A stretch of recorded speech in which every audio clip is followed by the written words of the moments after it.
We're perfect timing, right? And guess what? We are live.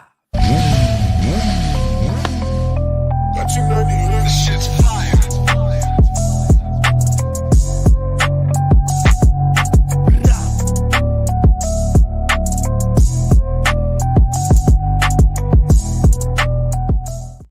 What is up, everybody? Welcome to a beautiful Friday afternoon. Another live podcast, right? Who would imagine? I got another one coming on after this, but listen, you guys know the deal and the routine. Go to Next Level Financial, take total control of your financial future, get your complimentary financial needs analysis today. Seth Starnes, amazing person. So I don't know what you guys are waiting on. Look him up, hit him up, get that started. And Jeremy, you know what I tell everybody? Don't buy an off-the-rack suit, because for 90% of us, it's not going to fit you perfect. And when a suit don't fit you perfect, it causes all kinds of rotting issues, arm pump, just all kinds of stuff you don't need when you're out there trying to go as fast as you can, right, on the racetrack and having the most fun. So I recommend everybody go to bisontrack.com, get that full custom suit started. I just got mine in, and my son just showed up. Love you. Love you. I missed you. I miss you too, bud. You have a good day? Good. All right. So anyway, bisontrack.com, everybody. Yeah, I got mine. I've had it for a couple of, going on about a month now. I've been wearing it throughout the house, trying to get it broke in. Got my chest protector, and it's easy to do. You pick the colors: kangaroo, cowhide, perforated, non-perforated, water hump, gloves. Listen, I can go on and on. Best people too in the paddock, Robert and Tasha. Super simple process. You will absolutely love it. Bisontrack.com. But ladies and gentlemen, it's an absolute honor to sit down with the legend himself, Jeremy Coffey, today. What is up, Jeremy? Oh, nothing much. How about you, Chris? Oh man, I just it's another beautiful day, man. Been looking forward to this since we officially met at VIR from our good friend Dakari. Yes. That works at K-Tech. So big shout out to Dakari. Everybody at K-Tech is Birch, Kendall, they're all amazing people. Oh, yes. So, Jeremy, dude, what's going on? You wear Bison too as well, right? Yes, sir. Yeah, I've been wearing Bison for, gosh, I think this is my third year. Next year, if they'll have me back, it should be my fourth. Dude, listen, I have no doubt that they won't. They're absolutely super. Man, I just love them. You know, when you meet people like that, people like that are people that I want to be friends with outside of the industry, our beautiful circus, right? And I believe in what they're doing for our sport. You know, they show up, they're at every racetrack. It don't matter if you're in a Bison suit, you show up, you crash, you need something done, Sage Taylor, and they got you Bison 110% and get you back out there. So what they're doing for our sport is just we need more people like that in our sport, right? No, absolutely. I couldn't agree more. I met them by complete accident. I think it was either my first or second year in Moto America doing the Stock 1000, the Superbike Cup, and Tasha came over one night and she was talking to Mike, who's kind of like my uncle. He was the guy doing all the transportation for a few of the teams, and they just started to get into talk. And they were like, "Oh yeah, by the way, I'm one of the co-owners of Bison," you know. And at that time, I was having a couple of suit issues, and it was like, "Oh, are you now? Okay, let's talk." And yeah, from there, we've just been great friends since. And honestly, they're some of the best people out there. They took care of me that season. Actually, they got a suit done for me, and a full custom suit, by the way. And I want to say in like 6 weeks, 5 weeks, or some kind of just absolutely crazy turnaround that just wasn't expected. And yeah, they've taken care of me ever since. And I'm planning on staying with them for a very long time. Listen, again, everybody, you're hearing this, right? So go to bisontrack.com and look them up. And one more thing too, Jeremy, Chef Eats. Have you ever tried any Chef Eats? I have. I actually met him this year, and I was racing with him this year. He is another one of those guys that, you know, it's just one of those people that you just want to be friends outside of the paddock. And the food, I've tried quite a few different, microwavable meals, and nothing really compares to Chef Eats. It's truly next level. Again, you guys hear me talk about Chef Eats all the time, man. It's like, what are you guys doing? Go to chefeats.com and get your order done today. I mean, you probably have enough time. I don't know. It's real close to Moto America. Maybe you'd have to reach out to them and see, but you might still make the deadline to get some food, you know, taken with you to Jersey. By the way, are you going to Jersey? We'll see. It's kind of up in the air right now. I'm not going to be racing there, unfortunately. But hopefully, I might get out there at least to spectate. Just kind of mix it up with people and see all my friends again. It's Oh, it's been a little less than a month since we've been on the East Coast, and I'm already getting a little homesick, if you will. listen, I would love to have. I'll be there. So yeah, come on down, man. Let's hang out, dude. We'll walk through the paddock and we'll get into some mischief together for sure. Because we can do that. Now I have a feeling Too you're much trouble. about it. Just a little bit, right? Yeah, just having fun. That's all. Having fun, talking trash. Yeah, let's go. But that's what it's all about. I love our beautiful circus. I love all the love and support everybody shows for each other. I love that it don't matter if you're competitors and it's coming down to the wire, you need help, you can go throughout the paddock and somebody there will absolutely give you a shirt off their back, whatever sprocket, wheel. Hey, I need a bar rim. I bent mine. No problem. I got you. Right. It's you don't get that anywhere else. So it's absolutely amazing. But Jeremy, enough about all that, right? I want to know about you. Like when you grew up, how did you get into two wheels to begin with? Two wheels when I began. That's probably honestly one of my earliest memories is me being on two wheels. So my dad actually was a semi-professional amateur car racer, kind of like back in the Trans Am period, if you will. He had like a old school little Pinto that he would Little race. Smokey and the Bandit. Yeah. And when he moved up into Washington, it kind of got away from him a little bit, just from the money side. Car racing, bike racing, it's all expensive. But he got into dirt bikes up here in the Pacific Northwest because we have a ton of nature and trails and everything around here. And so it just kind of kicked off for him. And then one day he just kind of was like, I'm going to put you on a bike. And he just plopped me on a bike. And I'm pretty sure, that was maybe like 6 months or so after training wheels on a bicycle. So it was not short after learning what two wheels was that it was a gas powered after that. I love it, man. But yeah, as far as like the road racing side, I said I never really did motocross. It was all trails, surprisingly, around here. When I turned 8, it was kind of like that decision point. And my dad got into supermoto as well. And so I kind of went out there on my little trail bike, a little KLX 110 with knobbies on the, it's a place called McMinnville, Mac Track out near us. And just fell in love with it and just stuck to it ever since. I love it. I love it. So what made you want to go to Moto America? And what was that process like? Because it's the same.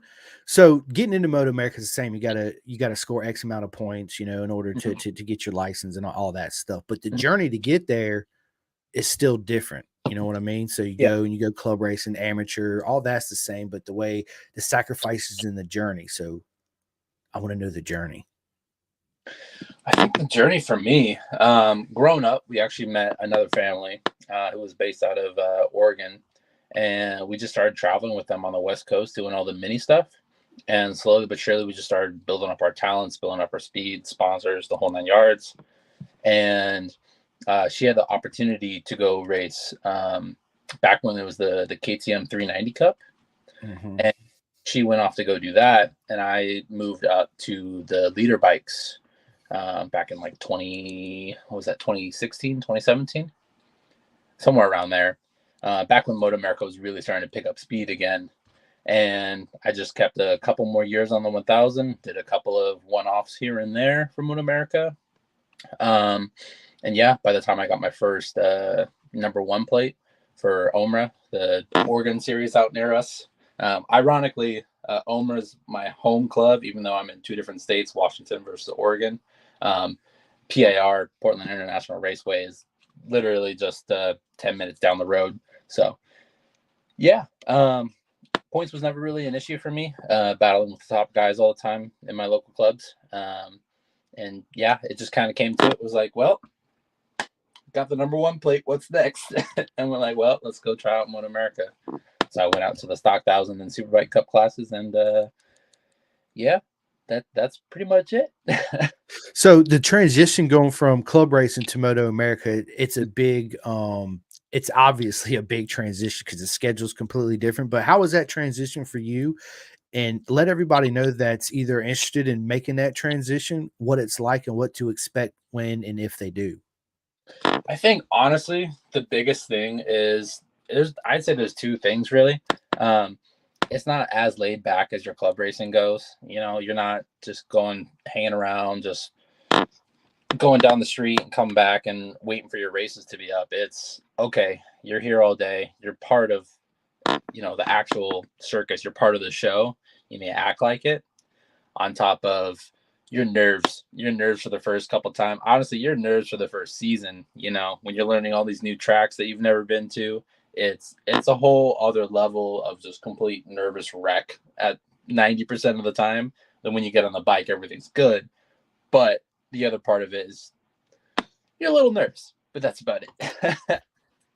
Oh, I'm sure I couldn't imagine the nerves because everything changed like we're live on TV, right? I got however many people I never even viewing, thought and about that part, but oh, Jeremy's like, thanks, man. Next time I go, I'm gonna be like, oh shit, everybody's watching. yeah.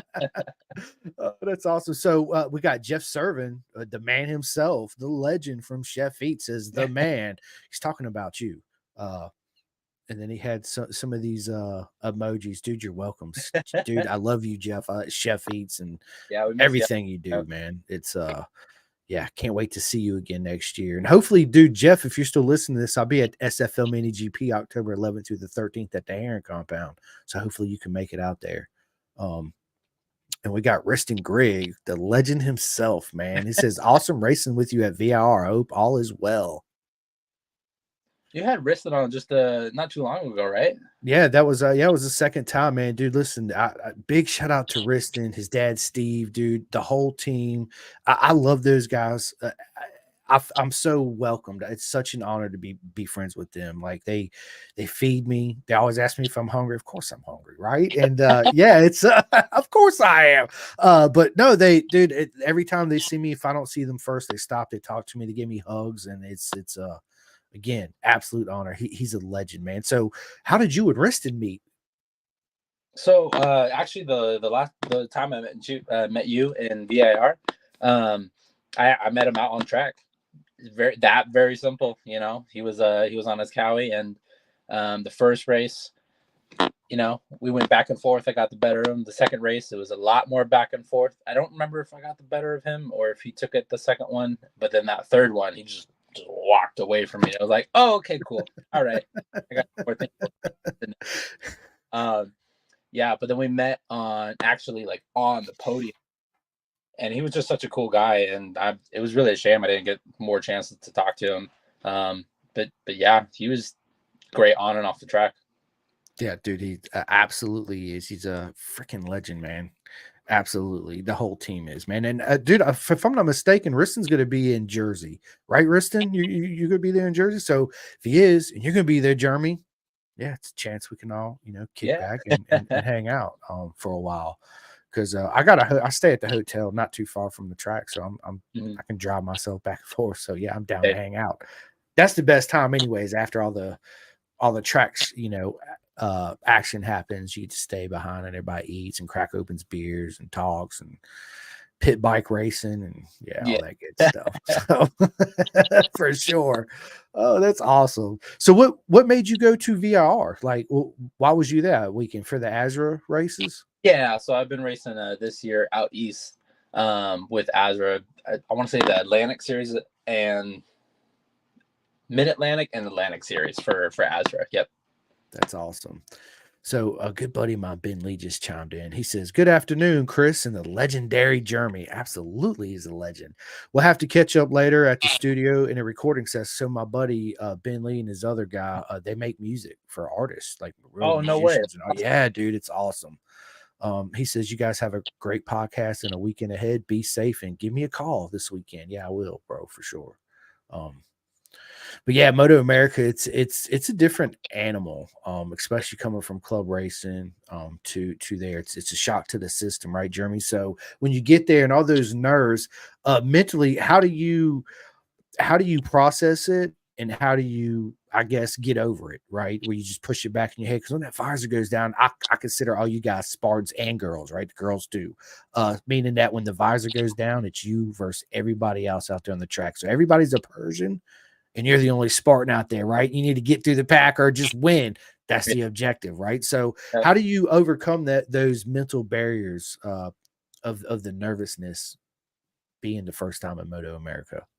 I mean, honestly, it's you just got to find what works for you as far as calming yourself down before the race, because that right there is probably the key factor that separates a lot of those top guys from those mid pack guys, is just being not nervous. Honestly, it honestly being on my phone, listening to music, and just having a good time and not worrying about what's coming and not stressing over absolutely every single little detail about the bike or my plan or just figuring out everything. I can overthink some things pretty easily, and if I'm able to keep myself from doing that, then we're in a pretty good area. Oh, for sure. And I assume that's the same way and the same approach you do when you show up on a weekend and everything's just not going your way. Whatever, the bike's crap, I have no feeling, blah, blah, blah, right? You're totally lost, but you still got to find a way to overcome that mental, because that game's so mental. It's one of the most, probably, in my opinion, the most mental thing there is to do as far as sports go. Golf is probably right there, almost level with it, right? Let's just be honest. Yeah.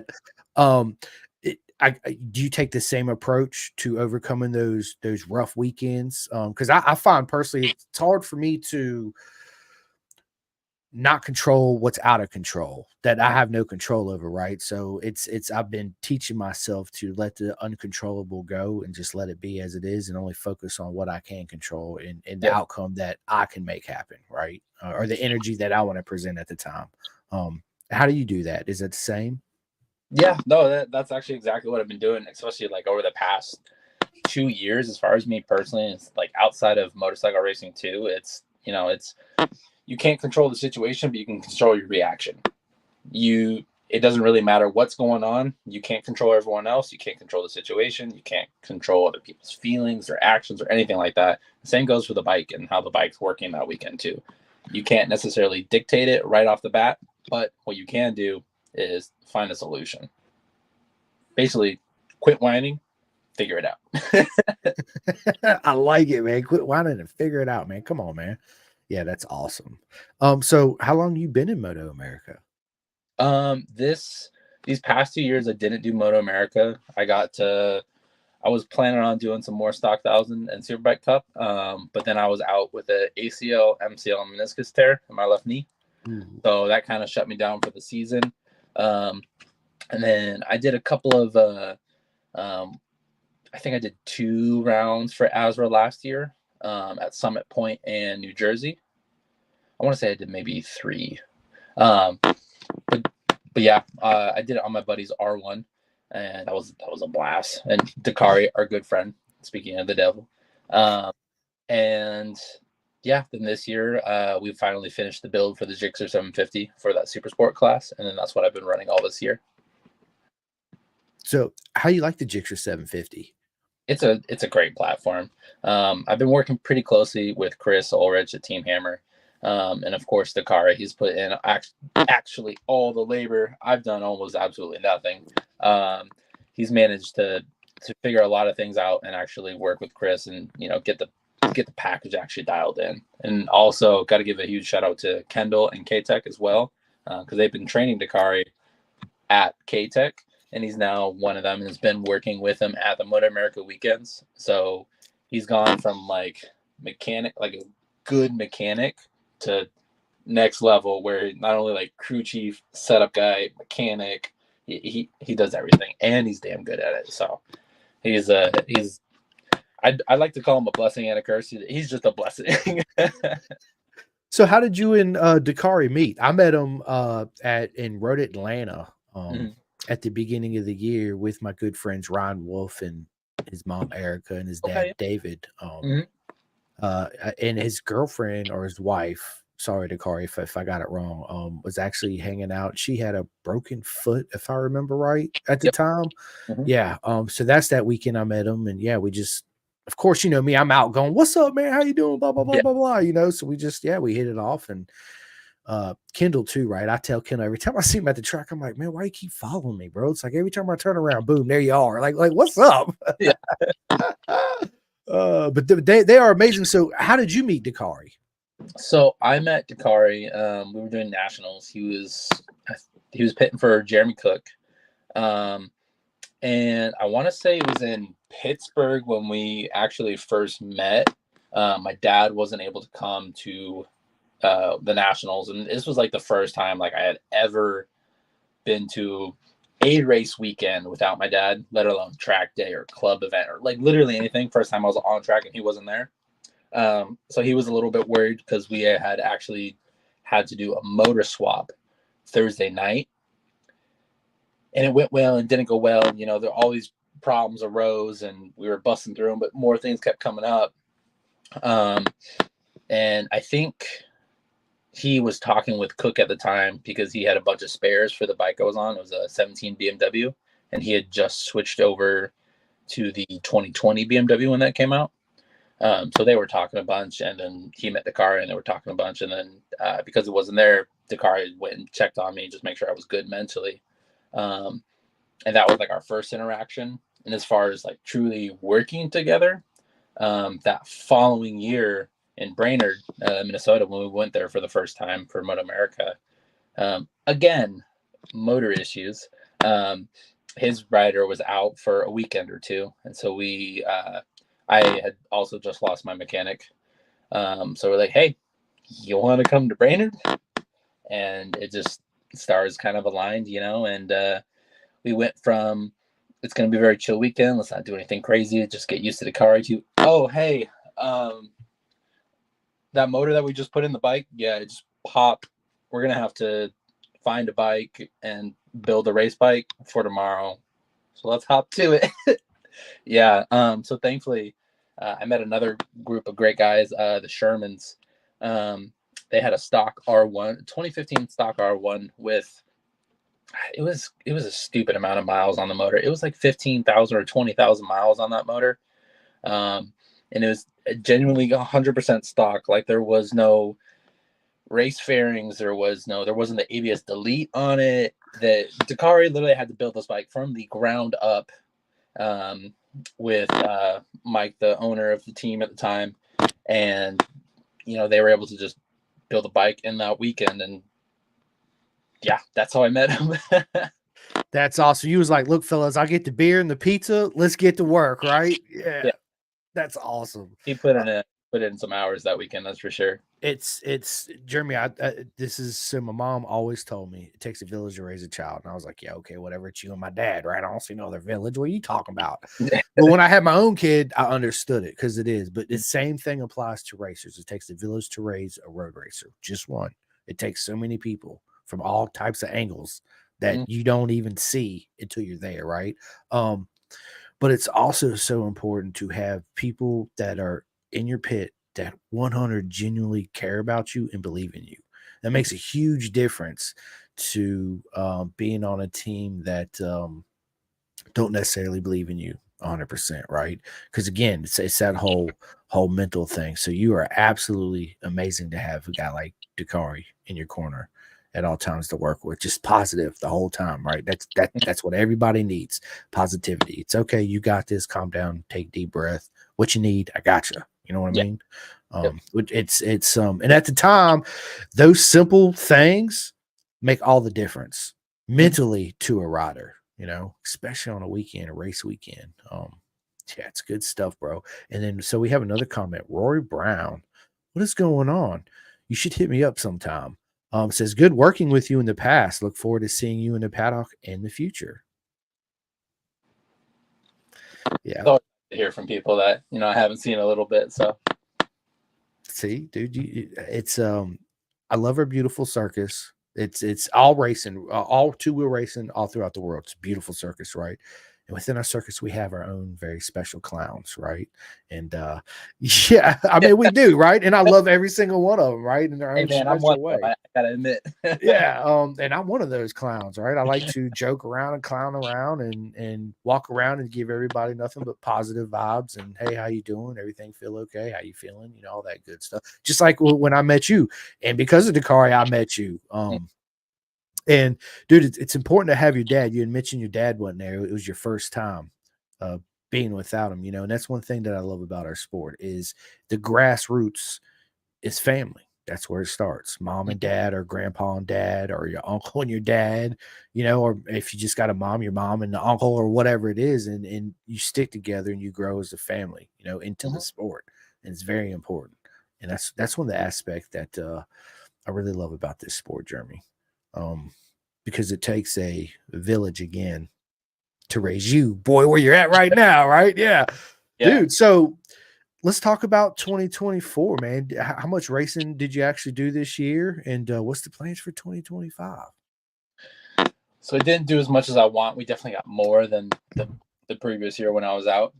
So this year I was competing in the ASRA series. I did the Atlantic and Mid Atlantic series. I missed, I think, 3 rounds this year, combination due to sickness and just last minute schedule changes that I just couldn't make. But yeah, I want to say I got in about 10 weekends this season. So nothing too crazy, but you know, we're making progress to get back out there, and that's always comforting. Oh, absolutely. And so obviously you've been on the are you a Pirelli guy or Dunlop guy? Neither. I am Oh, so glad that we were able to bring this up. I'm a Bridgestone guy. let's talk about it, Jeremy. Right. So, you know, obviously Moto America is strictly Dunlops, right? And listen, I get it. So I got so many gripes with this. I'm a rant just real quick. So the Dunlops, they're decent tires, right? But you also have the French company, and the French Dunlops are way much better than the ones we have here at the American plant, right? I mean, point's been proven. They used to run them in Moto 2 and Moto 3, right? Now they're Pirellis. I would love to see Moto America open up the tire war again because I feel like if you just got a one make tire roll, I get it. It makes it even for everybody. You got to set the bike up for those particular tires because the tires are the most important thing. But I feel like if you do that, there's no progress in tire development. Like it's a slower process on developing new tires too, right? Um, versus if you had Michelin, Bridgestone, Dunlop, you know, all of them in there. Now it's this big tire war, but all bikes suit different tire brands differently anyway, right? Riders do too as well. Um, but yeah, I've always been a Pirelli guy myself. I do like Bridgestones. I used to run them a lot actually. They were good. I love the fronts. The front on the Bridgestones were absolutely amazing. But as far as the Dunlops go, man, I wish that in Moto America, this is what I'm generally speaking about. If you're gonna have a one make tire rule, don't charge everybody $450 for a set of tires or whatever it is. I mean, I'm just saying, dude. I mean, they already paying X amount of money with all the fees, then travel and the expensive, and dude, just making it there's a gamble every time. You know, it's a scramble. So I wish that they would actually, if they're gonna have a one make tire like Dunlop, they're already paying Moto America X amount of money to be there. Lower the cost of your tires, give everybody a break, right? And I think that it would open up the door too for more people willing to want to make that jump and step up. But that's just me. I mean, I could be wrong on everything. You might not agree with me. That's okay. No, I definitely agree with you as far as the tire war part. You know, and I know Dakari would agree with you too. It's you know, it's difficult. You know, just affording this in a weekend. You know, if you don't have the money to back it, and we're not talking, you know, like let's say $100,000 job. No, you need a $200,000 job, $300,000 job. You need multiple sources of income. You got to have different sponsors. You got to have different, you know, it adds up and pretty freaking quickly, especially at the national weekend when you're required to run specific tires and you have to pay for them. You have to run the specific fuel, and you have to have your bike tuned for it.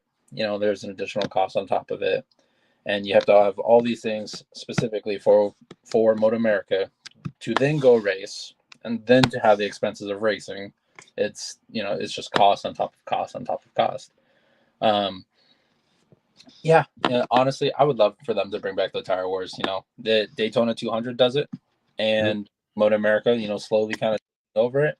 I don't see why it would be so difficult to either transition one way or another. You already have one event that's a Tire War. Let's throw another race in, another two. Just no.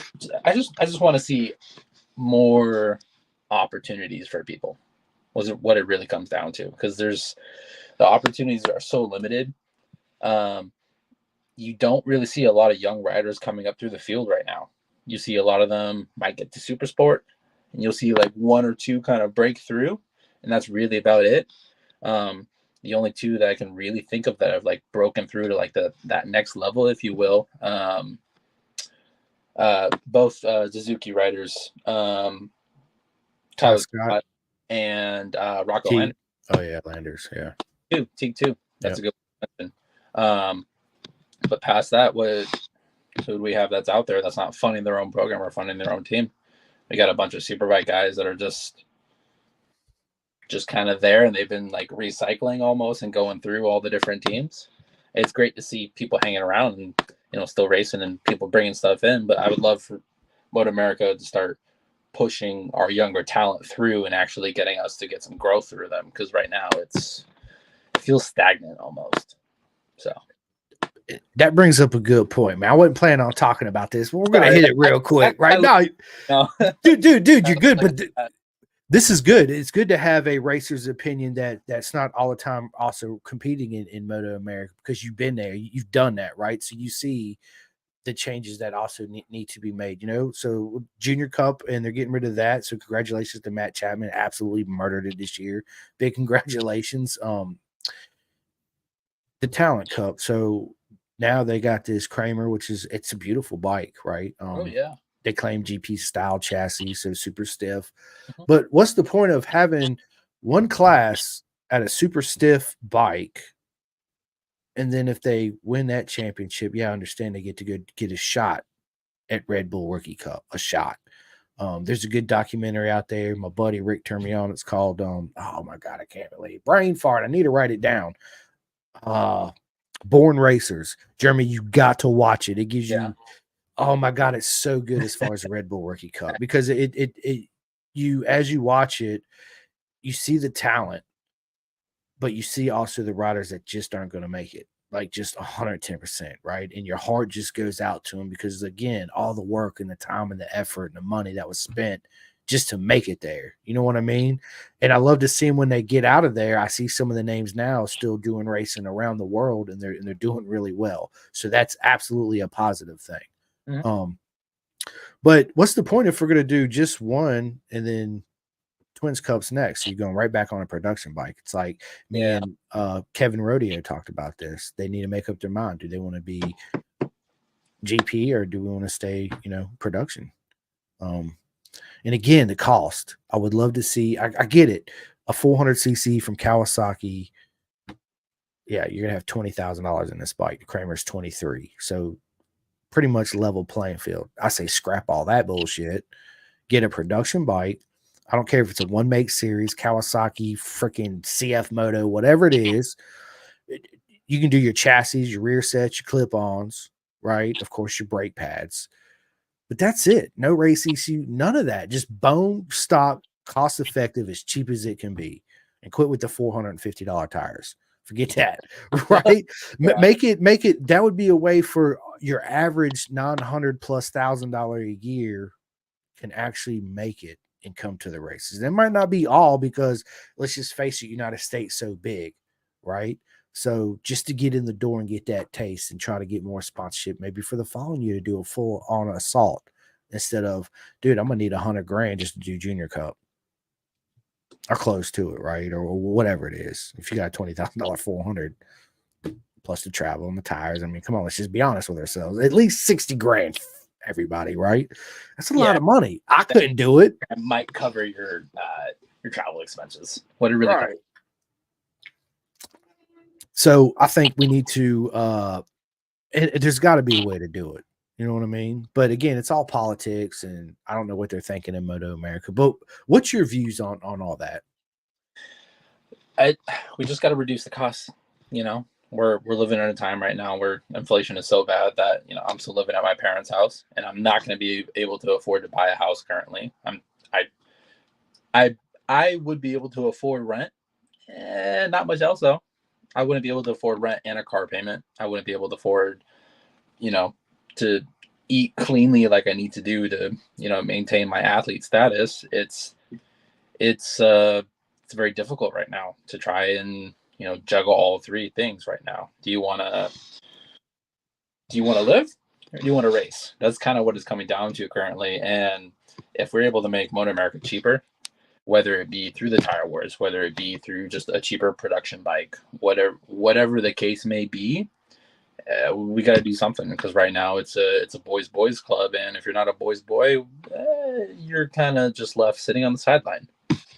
So I do like your idea of the CF Moto though, for doing the Junior Cup, if you will. Yeah. Moto, they're significantly higher quality than they used to be. So why not just have them make a small bike, and bada bing, bada boom. There you go. Yep. That's it. Yep. Go run. End of story. Let's race, right? And have fun. That's the most important thing. That's why we all do it, is race, have fun. Whether you're a track day junkie, shoot, even just your street rider, you just cruising to wherever you're going. You do it for the passion and the love of it. It's but yeah, I think that they need to really do that and do it kind of fairly quickly, right? Because I just see our sport, obviously, like you said, getting more and more expensive, and it's just, how you do it, man? How do you personally, Jeremy, go out and seek sponsorships? It's a lot of time and effort, honestly. It takes up more time than I actually do the racing side of things. The actual racing portion of it, I'd say, is maybe like 30%, and then seeking sponsorship, working with them, doing whatever you can to help them. I'd say it actually takes up like probably 70% of the time. Which, don't get me wrong, I actually do enjoy this stuff, and actually working with the companies, because you meet a lot of great people and you're able to do some pretty incredible things you're not normally able to do. But it almost feels like we're just being paraded around more than actually caring about racing. But as far as how I actually do it, I just reach out to a bunch of people currently and be like, hey, this is who I am. This is what I can do for you. Let's see about a future together, and go from there. Yeah, that's what you got to do. It's a good plan. I like the face-to-face. Do you ever do video chats with them, or you go out there personally, or? Never really done a video chats, and the companies are kind of everywhere, and being in Pacific Northwest, there's not really a focus on racing, if you will, to put it very politically correct. There's not a lot of racing going on up here. So I haven't really told a whole lot of people this, but I'm actually looking at moving out there on the East Coast somewhere. Hopefully sooner than later. We'll see. Not super sure yet. But to get more involved, because currently I'm stuck where I'm at, to say the least. Well, come to Virginia, man. I'm like an hour and 40 minutes, 30 minutes, whatever, to VIR. I'm 6 hours to Atlanta, 6 hours to Mid-Ohio, and 6 hours to Jersey. Yeah, see, that's one of those reasons, we're looking at coming out there. It's so much closer together out there. And currently I'll just say on the West Coast of a whole, I can count on both my fingers, how many tracks I've got. Because we've got Chuckwalla, Button Willow, for starting in California, working bottom up, Thunder Hill, Sears Point, and none of those are Moto America tracks. Laguna Seca, Moto America track. Okay, but super expensive. Yeah, you need a second mortgage on your house for a track day of that bad boy. Yeah. You're like $1,200. What are you talking about? $1,200? No. Yeah, and then you've got Portland, PAR, Pacific Raceways, the Ridge, and that's all I could really think of. So we got 7, 8 tracks across the entire West Coast, up to 20 plus hours of driving, depending on where you're at. It's just not really super feasible. Yeah. No, So you're right. What do you think of the idea? I think it's a good idea. I don't know. It could be whatever. I don't know. What about doing like to make it cheaper in Moto America if they had a West Coast series and the East Coast and the Midwest series, right? And at the end of the season, the top like 4 or 5 from each class goes somewhere in the middle, like Coda. Let's just say Coda, right? Everybody goes there for one final race for the head-to-head championship. You know what I'm saying? Race weekend of the year, and make it cheaper because the East Coast, obviously, it's more feasible to stay on the East Coast. Shit, from my house to Daytona is like 10 hours, 11 hours, maybe. That's it. It's retarded, bro. Right? Alabama 7 hours, so you can be at Barber at 7 hours. I mean, yeah, it's that's why I love where I am because I can just hop in the car and be like, okay, 7 hours, I'm gonna be here. 6 hours, I'm gonna be here. Right? Yeah, man, come on, let's go. Yeah, Let's do it. That's awesome. Listen, man, if you ever want to come out here and visit and check it out, man, you're always more welcome to come to my house and stay for free. We can check out the town and take you down to VIR and all that good stuff. So thank you. Yeah, check it out, man. It's options always open. So yeah, man, love to have you over here on the East Coast. That's one benefit we do have, right? It's like against the UK, right? The UK, that's why I think BSB is my favorite race organization in the world. Yeah. It's not because I think that, I love the UK. I absolutely love the UK people, right? But everything they have, main reason is they race super bikes with no electronics on them, right? Their super stocks got more electronics than their super bike. Think about that, right? So it's old school, proper way of racing, right? But their whole country is small, so all the racetracks are really feasible, and racing's expensive, but a lot less inexpensive over there than it is here. That's where they also have a big benefit because all the tracks are super close. I think Navarro, Spain, when they go to, my buddies told me that it's like a 7-hour drive or 11-hour drive or something like that. I'm like, that's Daytona for me. Yeah. I mean, yeah, absolutely. I'm barely making it into California with 11 hours. And forget driving through Texas. You better put away a week to drive through that place. Yeah. Texas forever. I've driven across the United States 4 times. So yeah, it's coast to coast. It's one hell of a drive for sure, right? Yeah. Texas is by far the longest state you ever been through. but that's the first time I've ever been to Buc-ee's, and I love Buc-ee's. And if you haven't been to Buc-ee's, dude, you need to go to Buc-ee's. Yeah, that's we don't have anything like that out here. That's every time I go back over there, I'm like, Buc-ee's. Yeah. Buc-ee's and Wawa, honestly. Wawa, I know it's not as popular as Buc-ee's, but Wawa, they've saved their butts a couple of times. Oh yeah, we got Wawas here in Virginia. Boom, and we're supposed to be getting a Buc-ee's too. So. Oh really? Okay. Yeah. So there you go. Look, I'm selling Virginia to my man Jeremy. He's like, you know what, Mom and Dad, we got to go to Virginia. Oh, that's awesome. Well, listen, dude, we're 42 minutes into this, Jeremy. This has been an absolute proper mega time. I told you it was gonna go by fast. I want to talk about get to know you on a personal level, right? So the first question that I want to ask you is, do you work? What do you do for a living? Yes. So I work many hours. I'm a full-time employee. I work for GPC, with Genuine Parts Company. It's just Napa. I work for their distribution center over in Portland, Oregon. And I am a team lead or supervisor, however you want to say it, for the dock. And basically what I am in charge of is helping get all the product to the trailers and trucks and making sure we get them all organized accordingly and sent to the correct locations and physically putting them on the trucks and seeing them off. Nice. I like it. I work for a place called Renaissance. They do powder coating, welding, fabrication. Man, they do all kinds of shit. They make like all the Kroger trash cans, all the Longhorn benches for the restaurant. I mean, dude, hotel fixtures and casino stuff. Pretty much. Kind of like Uline. You just make kind of like U-Haul. What you need, we got it. Yeah. You need a trailer, you need a truck, you need a hitch, you need a tent. Shoot, they probably got tent. Yeah, I need a bunch of boxes to make a tent for the weekend, right? Yeah. Oh my God. So listen, are you a coffee drinker, bro? I am. Yes. I mean, you can see me drinking my energy drink right now, but I do like coffee. Yes. Are you black coffee, or you gotta do creamer and sugar or iced or anything? It depends on how healthy I'm trying to be. If I'm really pushing it or not. I try to do just like maybe like a little bit of sugar or like a sugar substitute. Um, but I do like a little bit of creamer. I dabble in a little bit. Yeah, for sure.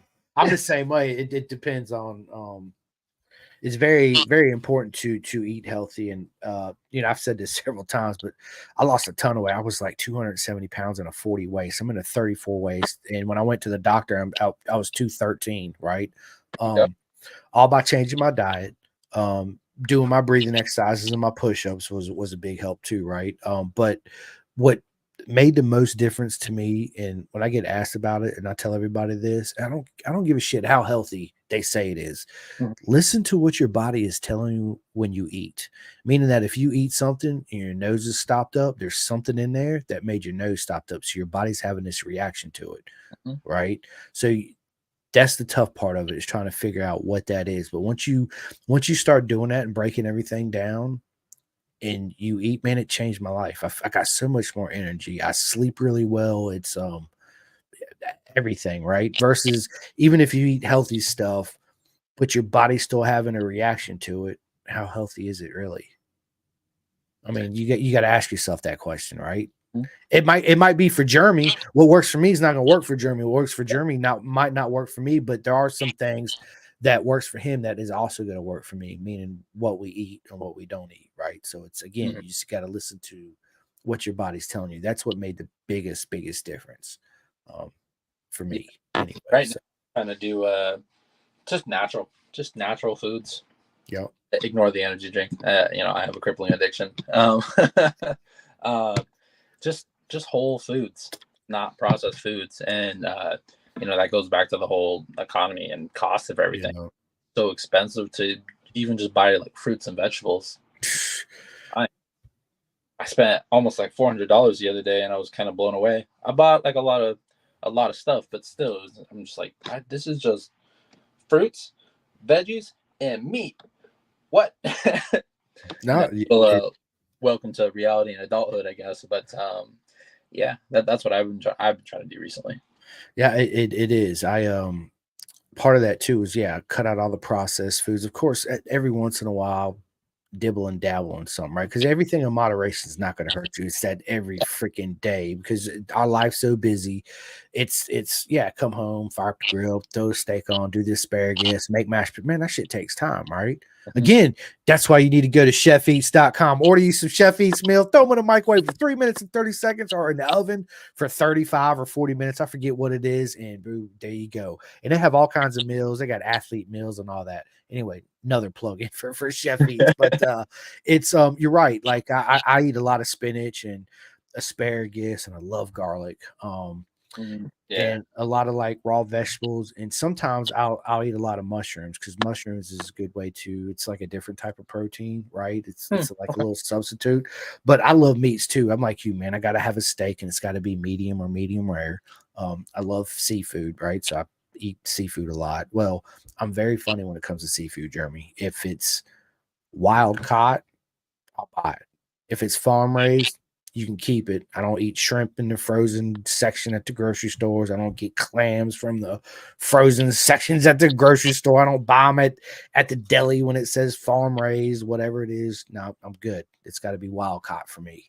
Because there is a difference but between the two. It's like, imagine you buying your salmon out of a fish tank at PetSmart. Yeah. Yeah, it's like the whole the thing with chickens. You got the in a cage or free roaming. There you go. So let me ask you this then, Jeremy. Tell us something we don't know about you at all. Tell me something I don't know about. Hmm. Man, that's a tough one. I forgot you were gonna ask this one. Shoot. um, I gotta say, um, I'm slowly but surely. I've never really. I mean, I've always liked cars. I've never been like super huge into them, especially with my dad racing cars. But I'm slowly but surely kind of being also like turned into a car guy. I've been looking for some project cars here and there for a little while now, and I almost pulled the trigger the other day.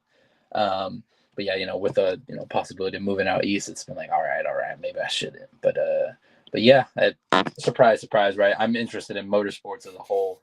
Oh, so shocking. Right. Yeah, I love that doing anything with a motor and racing.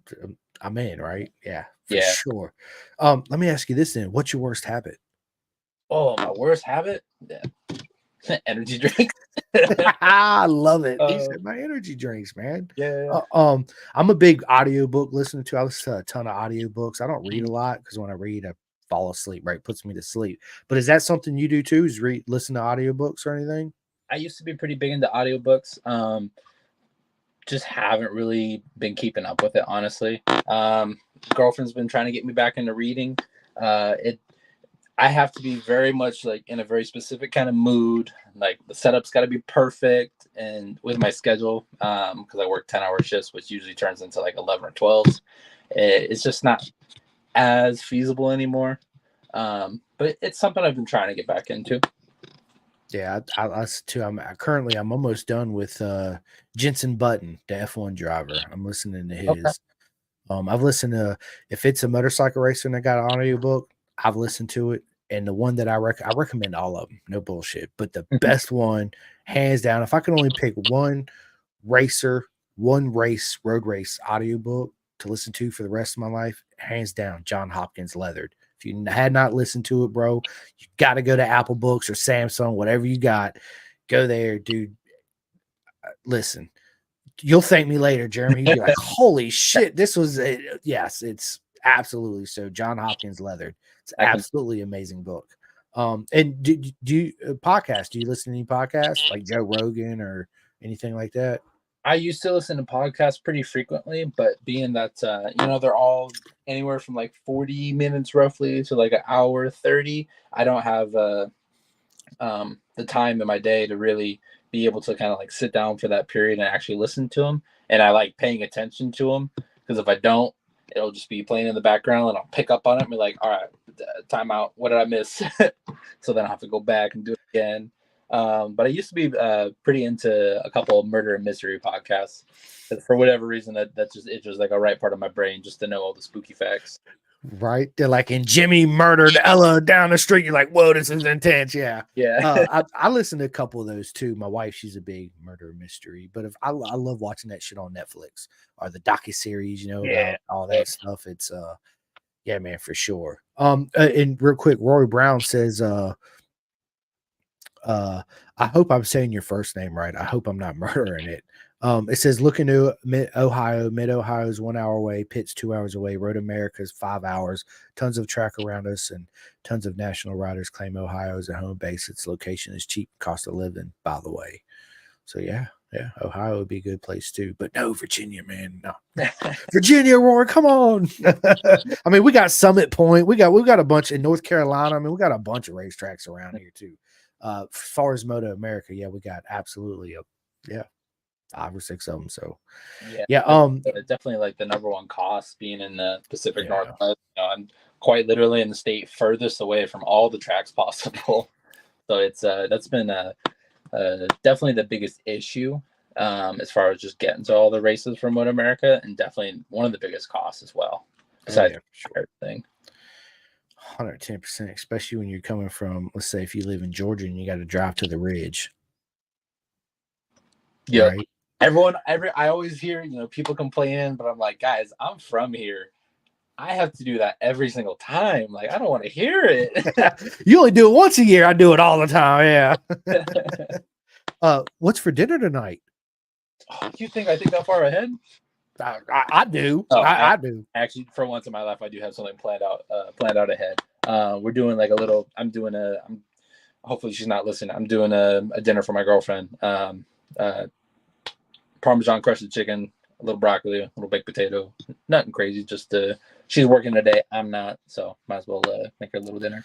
I love it, dude. That's good stuff, man. Good stuff. I don't even know what I'm doing. Like I said, my wife and my son, they're going to Jersey. They're going to Richmond for my cousin's birthday this weekend. I don't know. I got some pizza last night. I might just preheat the oven and heat up a couple slices There and you go. eat it. I don't know if I feel like going in with my hand, dude, and my wrist. I can't really Yeah. cook a lot. You know, I mean, I can use my left hand and do all that, but Yeah. dude, Are it's you just right-handed though? yeah. Yeah. See. Yeah. No, I've been there. It's Yeah, dude, it a whole. sucks, dude. Yep. Yeah. You're like, and like I can't do that. Dude, I can't even hold my phone in my hand. You know what I'm saying? Yeah. It's like, yeah. So I mean, I could do everything with my left. I'll be fine, man. I'll figure it out. But Like, yeah, it's I wish I had some more chef eats. I need to order me some because then I can just throw it in the microwave and then got to worry about it, right?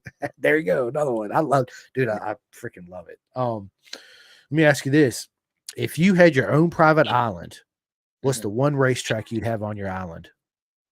oh, the one racetrack, Yep. the Ridge, Shelton, Washington, but pre-chicane, before the chicane was put in for Mud America. I tried that many. I think probably like 1 or 2 years. Surprisingly, even being in like the same state, I didn't ride it for like the first 2 or 3 years because I just wasn't doing the series up there. But I think the chicane kind of ruins the track. Okay, not ruins the track, but it doesn't flow as well.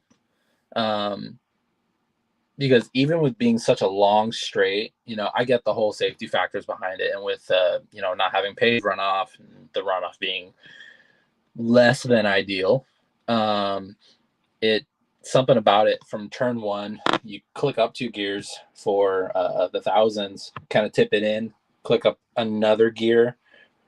Was it 2 or 3? I want to say it was either 2 or 3s for turn one and then another for turn 2, and then you're just scrubbing speed all the way through, and you're still leaned over just all the way to the point where you're just kind of like slowly dragging the front brake, but you're all the way leaned over, but still trying to scrub speed. And it just flowed so well. And the speeds were so fast that you were actually able to get some passing done too. I'm just super fond of the track, especially with pre-chicane is what it comes down to. I love it, man. Good stuff. I would have Cadwell Park's my favorite racetrack. I haven't had the opportunity to race there. Definitely some overseas stuff is, definitely bucket list stuff for me. Bro, I'm telling you, you got to hit Cadwell Park up. And I tell everybody this, man, you go to Bennett'sBritishSuperbikes.com and watch the racing for free. During the race weekend, yeah, just go on the website, scroll down on the main page. I have a big yellow watch live now, and there you go. Thank me later. It's love it, dude. I love Cadwell. I went there last August. It was the most beautiful thing you've ever seen. Besides the TT, the Isle of Man TT is by far, hands down, my favorite race of the year. Yeah, it's the most beautiful thing I've ever seen. Would you do the TT? I don't know, man. That's that's asking a lot. It depends on, there'd be a ton of things that it would depend on me for. Basically, how much preparation time am I going to get? What it really comes down to, because it's such a, it's the world's most dangerous race, and that's, if you disagree, well, you're wrong. No, I agree. It is. It's super dangerous. Of course, it's public roads, but again, that's what makes it so beautiful, right? It's like we shouldn't, like, we're really doing this. This is freaking amazing. It's amazing, right? Let's just be honest. And the TT's an invite. You don't just be like, oh, I'm gonna go race TT. You gotta. There's certain things you got to do and accomplish and all this, and then so it's you're right, 37.5 miles. How you gonna learn that, right? You will. It just takes a while to do it. You go out there and you ride the roads publicly, but it's different when you're doing $155 million, right? Especially on. But to me, everybody asks me that question too. I'm like, look, what separates you from John McGinnis is John McGinnis feels more comfortable racing at a confined space on a public road than you do. That's what it is. That's it, right? You both are legends. You both race short circuits. I mean, that's it. It's just something in here where they're just, they just feel more comfortable racing in a more confined space on public roads than Yeah. we are. I would love to go out there and ride it. I wouldn't race it, of course. I would love to, but yeah, I'm not fast. I just got to keep it real with myself, right? Put the Yeah. ego aside. I'd go out there and do a couple laps and be like, woo! You'd be like, boo, you're slow. I'd be like, I'm having so much fun. Let's go. I don't care. Let's roll. Yeah. I got just to kind of roll into it, I would think. Sorry, it just kind of popped up in my head. No, you're good. Northwest 200. I think I would start out doing something like that. Certainly, I don't know if it's necessarily slower speeds, and I want to say it's slower speeds and just way more confined, and just shorter. That's something I would definitely do. Oh, for sure. That to build it up. Yeah. Let me ask you this: if you was Jeremy's a team owner, you're a team owner in Moto America right now. Mm-hmm. What manufacturer would you have, and what's the 2 current riders you would put on your bike in Moto America? Injuries or no injuries? Anybody you want. It don't matter. That's tough. That's really tough because currently, right now, we don't have a really good Honda Superbike and haven't had one for a while. Same with Kawasaki. And as far as like true like factory support kind of Superbikes, there hasn't been any, in my opinion, for a very long time. Me too. I agree with that. Gosh. I can't decide if I want to do like something just absolutely crazy or if I want to do like something realistic, like going for that championship.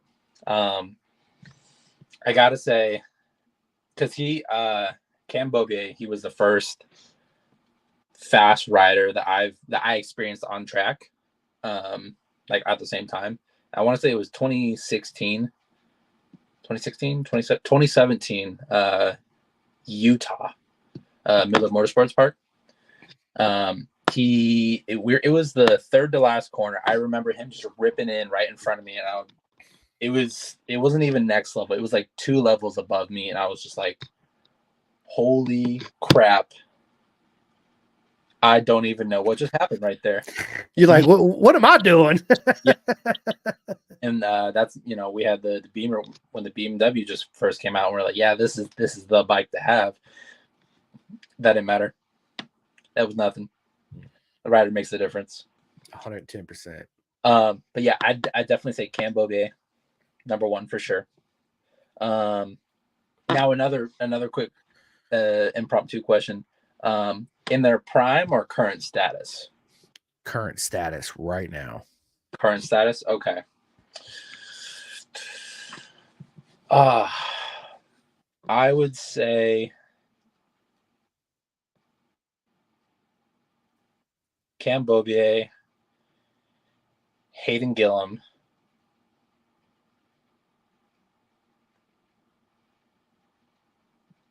either on a Honda or on the Yamaha.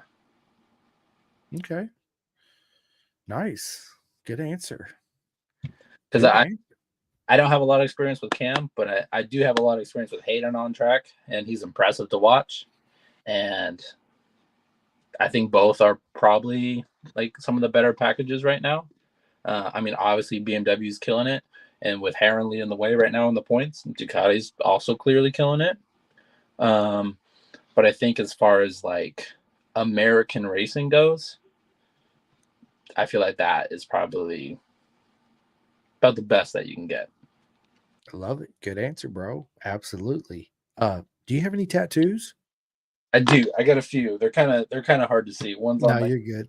shoulder. Yeah, I'm definitely a tattoo guy. Oh yeah. Me too, right? Are you planning on getting any in the future? Oh God, absolutely. Yes. Yes, me too. I'm due for one, man. I need some of that therapy. Yeah. Right? Yeah. So are you a beer or wine guy? Oh, I'm a wine guy for sure. I like it. Is. I don't know what it is, but beer. Nope. It something about that smell. I just haven't. My girlfriend told me I just haven't found the one that I like yet. We'll see about that. So your red wine, white wine, both? little bit of both. More of a red wine for sure. Yeah, I like red wines. I like the Merlots and the red blends and the Mhm. Cabernets and Yeah, yeah, for sure, absolutely. So, uh, uh, are you Star Wars or Star Trek? Star Wars through and through. Bro, me too. I'm a huge Star Wars fan. So, what character would you be, Jeremy, in Star Wars? Ooh, that's tough. That's tough. I feel like if you look at every character close enough, there's always some kind of like portion that you can relate to them. Um, and I don't really want to just choose like one of the mainstream ones. Oh, that's tough. You're putting me in bind here. Um,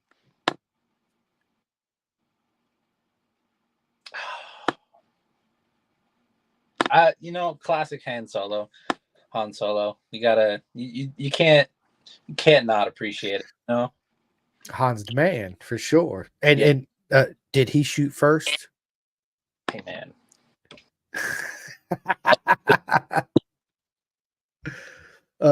Erica, what is up, Erica? She says Ryan says you was gonna say Han Solo. She said, "Oh shit, I didn't type fast enough." I love it. Good stuff. Um, are you guys currently binge watching anything on Netflix or Apple TV or anything you can recommend to anybody? If you haven't seen it, I so recommend Ted Lasso Dude, on Apple bro, TV. I It, love Ted Lasso. I watched it through actually when I was injured with my ACL, and it actually kind of helped me mentally and emotionally kind of get through some things. Um, it's by far the most wholesome show I've watched. I'm a guns and violence kind of guy for sure, and Ted Lasso is the only show I think I've ever watched that hasn't been guns and violence. um, yeah, through and through, favorite show, no question about it. Yeah, dude, I'm glad you said you're the only one that said that. I love Ted Lasso, and I've told many people, not on the podcast, but out. I'm like, dude, Ted Lasso, you Yeah, gotta watch Ted Lasso. It's you think it's gonna be kind of dumb at first. I was like, man, it's gonna be bullshit, just dumb, right? Absolutely not. You're hooked. Like, I gotta watch one more episode. I gotta watch one more yeah, episode, and then yeah, man, it's good. And then at the end, you're like, no, I can't believe it's over. yeah. Yeah, That when it felt like it was getting close, like that was pretty tough, and especially when it went from like I think it was season 2 to season 3. Ah! it was, dude. It really was. It's such a great. It was well played, well thought out. Well, all the characters were perfect. Keely and Mm, man, I forget it. It's been a while. I've seen it when it first came. It's been a while. I need to go back. But Keely's boyfriend, her last boyfriend. yep. Uh, I know who you're talking about. He was one of my favorites. Roy. And Roy Kent. Roy, dude, Roy's that dude, man. Yeah. And her first boyfriend, Jamie, I think Yep. he made me laugh, but he pissed me off so bad sometimes. You know what I'm saying? But he was also another one of those. You either love him or you hate him. I Yeah, liked he had a him. really good character arc, which was really Man, happy. it was. It was. So let me ask you this: are you a hot and spicy food type of guy? Depends on what kind of culture the food is, because there's some hot and spices that I like, and there's some that I just can't handle. Um, like for whatever reason, like buffalo sauce, it gets hot quick for me. But if we're talking like ramen, oh, just put it all in there. Make my face melt, and we're good. Yeah, something about Asian foods being hot and spicy is just wonderful. It is. Anything else though, I'm like, I'm done. I'm done. I can't take it. So you love Thai? I love Thai food. Oh yes, Yeah, Thai, Thai food. Chinese, everything. You know what's funny is ever since I've never had real Chinese, but ever since I started eating Thai food, I don't eat Chinese food no more. I noticed that once I started eating Thai food and I did go back and I started eating Chinese food, everything tastes the same. Your General Cho's chicken, your beef and broccoli, it's all kind of like didn't have any flavor to it at all. Really, it Mhm. was. So I just kind of stopped going. But I love Greek and Asian food and Thai and Indian food's one of my favorites. Yeah, man, it's good stuff. Let me ask you this, Jeremy, who's your celebrity crush? Celebrity crush. Oh, I haven't thought about that in forever. I feel like if you don't say this though, you're not straight. I have to go with Ryan Reynolds. Dude, I love Ryan Reynolds. What do you? Yes, absolutely. Yeah, something about him is just like, yes, that it right there. That's the man. That's the man. Deadpool. Deadpool's one of my favorites, man. I freaking love that character, and he absolutely nails it. So yeah, Ryan Reynolds. I love that dude. That's good stuff. Who's your favorite movie actor? Same answer, actually. Ryan Reynolds. Yeah. I've watched a lot of his other stuff, and it's Oh, he's good. I'm a big Mine's Keanu Reeves. I love Keanu Reeves. Yeah. I love all his movies, dude. Johnny Utah, man. Yeah. Like, what? Get out of here, man. Yeah. The Matrix and John Wick, and dude, he's very humble outside too, right? So also, speaking of him, he's at like the California track so often, and the fact I haven't seen him, I am outraged. You know, I always constantly seeing people like, look who I met, and they're at the track, and I'm just like, it's probably happened to me like at least 10 times where he's been at a track day or an event or something in California, and I just wasn't able to go, or other things came up for Moto America, you know, something like that, and it was like, cool. All right. I know. I want to meet him, man, because he's been at Texas at the MotoGP race when I've been there, and I specifically looked for him. I had a VIP pass and all that. But didn't even find him. It just wasn't. One day I will run into him. And of course I don't want to. I'd love to get him on the podcast, bro. And it wouldn't be no movie talk, none of that bullshit. It'd be nothing but motorcycle talk, right? His arch motorcycles would come up. You and your partner come up with the idea, and you know, how'd you get into road racing? I see at MotoGP events, you know, just all that stuff. I'd love to. Yeah, he's awesome. Absolutely awesome. So growing up, Jeremy, was you into any other sports? You play like soccer, baseball, or football, or anything like that? Nothing. I think I did soccer when I was like maybe like 4 or 5 years old, still old enough to have like a little tantrum and sit on the field kind of thing. I don't want to, mama. Get your ass out there, boy. It was something selfish at the time. I'm pretty sure like they would pass me the ball or something like that, and that's hilarious. I sat right in the middle of the field. Do you watch like World Superbike or MotoGP or anything like that?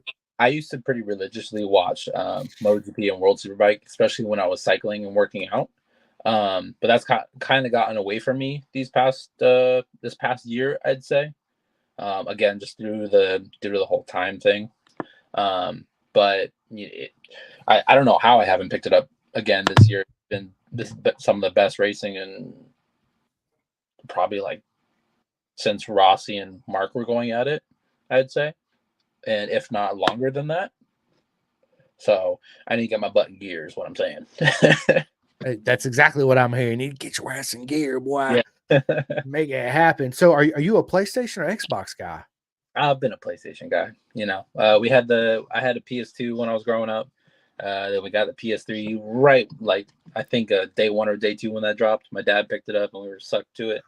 And then PS4 came out. We got that too. Surprisingly though, the brand new console, they've probably been out at least a year now, I'd say. New console, no, I just haven't picked one up. Again, time thing, you know. I know. I just don't have time for gaming as much as I used to. So the very little gaming that I've been doing, it's just on the PC, nothing crazy. Yeah, I love my PS. I got a PS5. I got it around Christmas last year.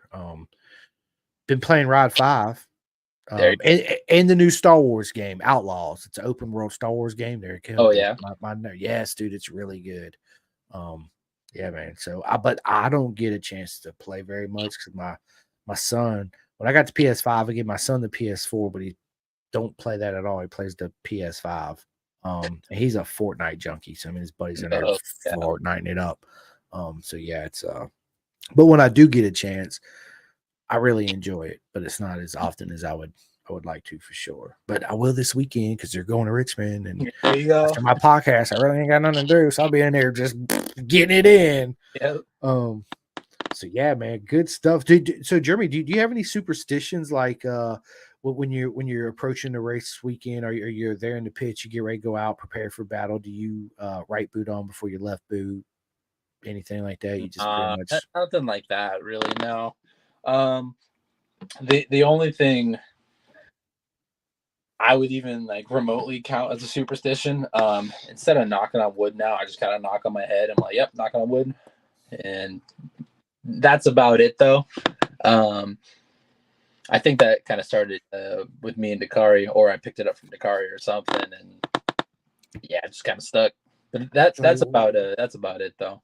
I love it. I love it. Do you name your motorcycles? No, I haven't really named them before. I know the 2017 BMW we had. I think her name was like Bertha or something like that. Just because she wouldn't turn worth a shit. But yeah. It's Respucia. Yeah. I love it, dude. Let me ask you this, man. What are your goals like in road racing? Where do you want to? What do you want to accomplish in your career? I still feel like I'm young enough where I can still possibly chase some championships on the national level. Especially with what I've learned this year from Red Bridgestones, which I feel like I haven't talked about those enough. With the coaching I had from them and working with Dakari a lot more hand in hand this year, my consistency alone has shot up significantly. And just my overall like understanding of the bike and the feedback from it has been, I definitely feel like I've taken it up to a next level. But as far as like goals go, I'm still, as much as I would love to go into World Superbike and MotoGP, those guys are literally bred into the sport and started at it younger than 4.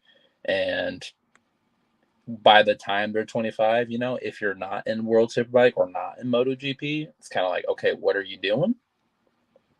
So I definitely feel like I'm a little bit behind the curve compared to any kind of people out east. But I still absolutely want to dip my toes into the national level again and get back out there. Like I said, with everything I've learned this year, I definitely feel like I have the pace and the mentality to put some championships together. Oh, absolutely, and you'll do it 100%. I believe in you. Everybody that's behind you believes in you. And yeah, you definitely got a fan right here, and nothing but love and support your whole way. Can't wait to meet you. So hopefully, you need to come out to Jersey again. Yeah. Come on, right? Let's make that happen. Real quick before we get off here, I'll let you give all your shout outs and stuff. Are you a pet lover, an animal lover? Yes. Yes, I love all pets, really. me I'm too. definitely a dog and a cat person. It's got to be the right dog, got to be the right cat. Yeah, through and through. I'm definitely a dog person. My baby's right here. Hello, sweet baby. Yeah, she's asleep. She's Yeah. her name is Charlie. She's like 13 years old. Oh, Yeah, that's my baby girl for sure. So yeah, and we got 2 cats. One, his name is Monster because he's an absolute fucking dick. Excuse me for not excuse me for my language, because that's what he is. I mean, just to be honest, right? So yeah. but he's also the coolest cat you ever met. Like he's one of the only cats I know where you can pick him up, like he will love you. Like, he'll sit on the couch and get up behind you and just cuddle up, and just like Oh, he wants to cuddle, then he don't, and then he's that dick to where you'll make a drink and he'll jump up on the counter knowing he ain't even supposed to be up there and look at you and then knock your drink on the floor and jump down, right? And you'll clean it up, you'll make another one, and some fucker will do it again. And I'm like, you know what? I'm getting ready to strangle you. That's where that dick comes in right there. yeah. But he is yeah, absolute amazing a cat. And then Cookie, we got another one named Cookie, and she is She only likes me. Well, she'll let my son and my wife pet her, but she follows me around and she is just a very weird cat. Like you'll pet her and she immediately purrs so loud and then she'll kind of nib at you and take off and then Yeah. turn right back around and want you to do it again. You're like, well, what are we doing here? Like, am I gonna love on you or what's this gonna, So yeah, I'm an animal lover too. I always tell people that if I ever hit the lotto, I would go out and buy a plot of land in a nice house, not nothing like no $1 million mansion or anything like that, right? Um, I'd go to every animal shelter in the state and adopt every freaking cat and dog there is and love on every single one of them. I don't care if they're on their deathbed or they're just born, bring them. I want to love them all. I would love to be able to do that. Yeah, I would love to because I love dogs. And Yeah. cats and birds and all that good snakes and spiders and all that bullshit. Now you keep them. I don't want nothing to do with none of them. You can have all that. I'm keeping it just the dogs and cats. That's it. Yeah. I do like goats and pigs and stuff like that too. Yeah. Yeah, no, I'm not. I'll go with the farmland animals. That's the way I like to put it. There you go. The farm. If it's got 4 legs, let's get it right. Yeah, I like it. I like it. Well, listen, this has been an absolute honor and a whole lot of fun, Jeremy. I just need you to stay on with me for a few minutes after this podcast is over. But yeah, so listen, I'm gonna get up my shout outs real quick and then I'll let you have the floor and we'll end the podcast. So first and foremost, I just want to say thank you for everybody that likes and watches this podcast. It's an absolute honor. Thank you to everybody that watched it today and Erica and Roy and all my friends. I appreciate it. And if you guys have not had the chance, go to Spotify and iHeart and YouTube and all that. Hit that click and like and subscribe. It helps me out a lot. Nothing but love to every single one of you. I can't wait to go to Jersey and see all my friends. I'm so excited next weekend. Let's freaking go, man. I can't wait. Big shout out to my sponsors, Next Level Financial. Again, take total control of your financial future. Get your complimentary financial needs analysis today. Everybody wants to make sure that your family's good in a good position if anything happens, and taxes and all that good stuff. I know I do. So, but anyway, Bison, again, bisontrack.com. I don't see why you guys are sitting around. Go to bisontrack.com, get it going. And you guys heard me say Chef Eats many times on this particular podcast, on all my podcasts, but a lot on this one. Go to chefeats.com. Get your food ordered today. It's absolutely amazing meals. He's got all different kinds, athlete meals, whatever you want. He's got it. Desserts. It's perfect. You guys get on it. Flying Eyes Optics. This is sunglasses that I got a sponsorship out in Wisconsin, Jeremy, and they're made and assembled in Austin, Texas. They are designed. I can't really bend it with my right hand, but see they're made to wear underneath your motorcycle helmet. And they also come in prescription. So Jeremy, I know you wear a pair of sunglasses under your helmets before, right? Yeah. Okay. When you do, the arms are so stiff, it puts pressure points on your head, causes headaches and all that. These are so light, and in the arms. This whole sunglasses, I don't even notice I have them on. Matter of fact, my wife and her friend especially steals them from me all the time. Every time I walk in, she's like, "Thank you." So yeah, they're big shout out to Flying Eyes Optics. And if you guys are interested, you can use a discount code Pendergast10 and get you some of the best sunglasses. I love them. I got Oakleys and Ray-Bans and all that, dude. I wear those more than I wear any of them because just they're so light and they're so clear. It's like, I hate to have a pair of sunglasses on. I don't care what they are. And you start sweating and they slide down all the time. After a while, they're just big and bulky and uncomfortable. It's like, forget these, right? But yeah, I love those. Big shout out to Jake Marsh and RD Racing over there in the UK. His shirt's right here. This white shirt right here. Yeah, that's it. There it is. Backwards. It's hard to do it backwards. He's an up and coming legend of the sport over there in the UK. Big shout out to all my friends over there in BSB. Vet2 Track. So all my veterans are friends of veterans. He has a program where he takes you to the track and helps you cope with PSTD at one lap at a time. So we get you out there, get you around the racetrack, and have a proper mega time. And so vet2track.com.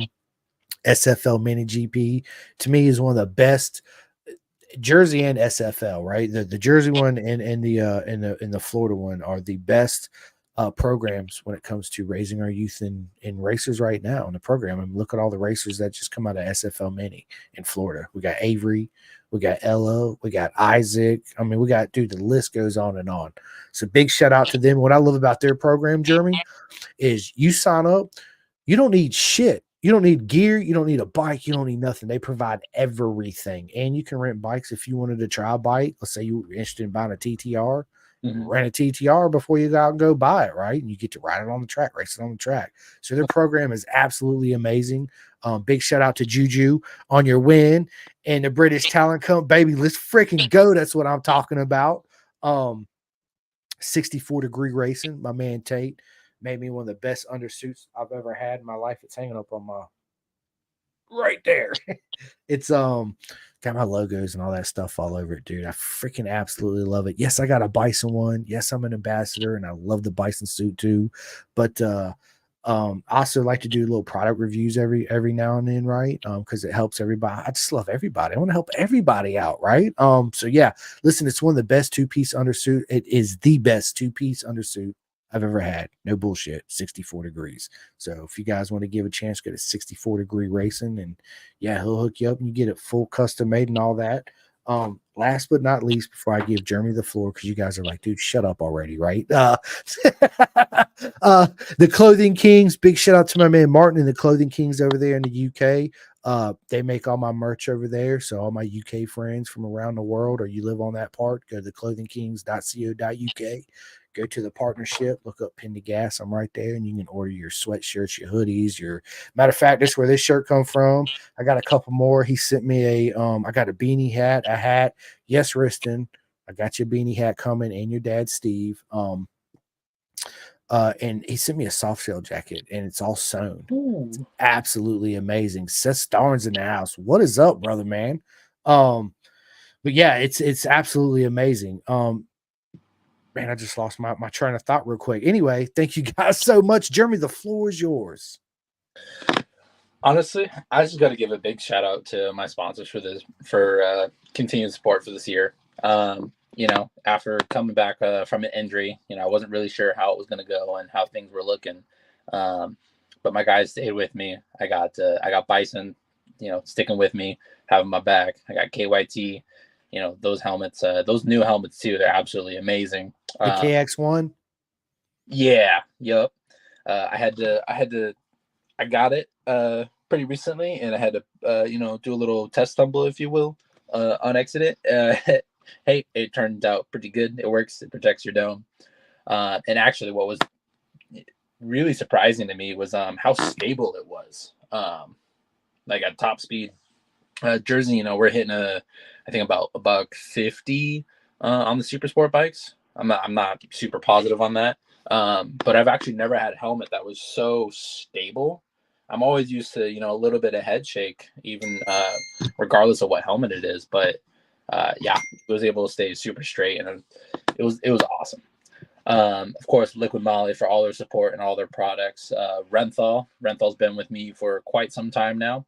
If you haven't seen them before, they do bars and sprockets, and their sprockets are, I have to say, they're probably some of the best sprockets out there that you can buy.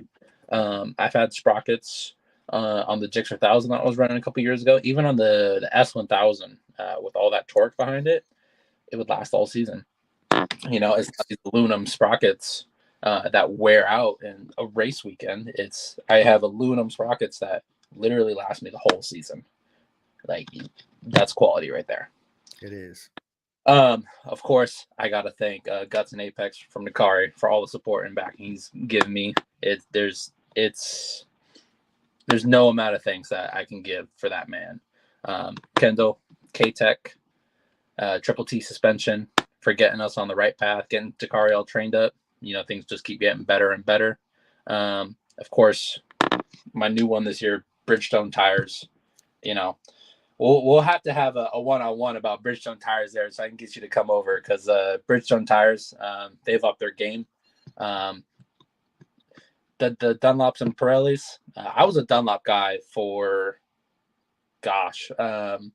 for my entire career, actually, ever since on mini bikes. Even I had Dunlop scooter tires on my KLX 143. Like I had solely ridden Dunlops for the entirety of my career. So, you know, pretty much like 15 years or so, 16 years or whatever it turns out to be. So all the love in the world to them. They actually got me to the center stage, if you will. But these Bridgestone tires, they are truly next level. And I can't thank them enough for their support and backing this year as well. And of course, just everyone else, you know, who's backed me this year. You know, there's quite a few people. Cox Radiator Guards. I'm pulling some blanks right now, so I'm trying to think of them as we're speaking. But there's a lot of people that have helped me get back on the horse this year, and you know, I just can't thank them enough. I love it. I love it. Well, ladies and gentlemen, it's an absolute honor again to sit down with the legend himself, Jeremy Coffey. Dude, I really appreciate it, Jeremy. This has been a lot of fun, and I can't wait to have part 2 for sure. So Absolutely. yeah, this episode will be uploaded. It'll be out everywhere but Apple tomorrow, Spotify, iHeart, Samsung, Boomplay, Podbean, blah, blah, blah. Wherever you listen to it, you'll hear me. You'll hear him. So yeah, that'll be out tomorrow. And if you guys missed it and you guys want to rewatch it, as soon as I end this here in a minute, you can go right back on my YouTube channel, which you need to go like and subscribe to if you have not, and immediately rewatch it. But I hope the rest of your Friday, it's not Saturday yet, is as amazing as every single one of you guys and girls. And thank you guys so much for all the love and support. And I got another podcast coming up here in like an hour and a half. So you'll be seeing me here real soon. So see you guys.